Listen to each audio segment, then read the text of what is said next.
دوستان عزیز، یکی از همکارایم امروز آمد و نزدم گفت که چطور ما میتونم نماز خواندن علاقمندی پیدا کنم. یک وقتش نماز میخوانم و دو وقتش قضا میشه. لطفاً جواب این سوال در کامنت بنویسین و نظریاتتان شریک بسازین تا دوستای ما از نظریات نیک شما مستفید شوند. من از او پرسیدم که بعضی کارها در زندگیت هست که انجام میدی و علاقمندیش نداری ولی انجام میدی. او گفت چی است؟ من گفتم علاقمندی از این نداری که هر روز کفش بپوشی ولی میپوشی.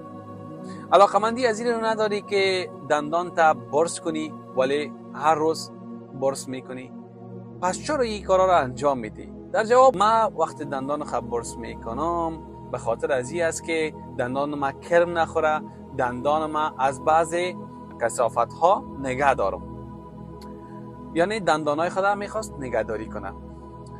گفتم چرا میخوایی بود بپوشی؟ او گفت بود به خاطر میپوشم که بعضی گندگی های بیرونی که هست داخل خانه نیارم. پس به خاطر نگهداری نظافت خانه و خودم همیشه بود میپوشم.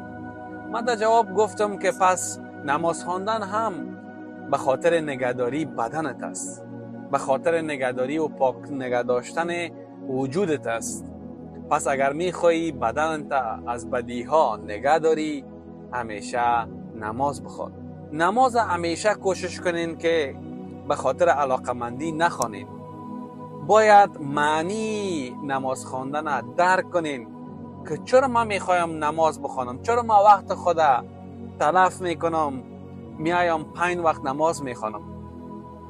نماز خواندن یعنی عبادت کردن است. عبادت چرا عبادت انجام میدی؟ این نفعش به خداوند نمیرسه. خداوند بزرگ به نماز خواندن ما تو ضرورت نداره.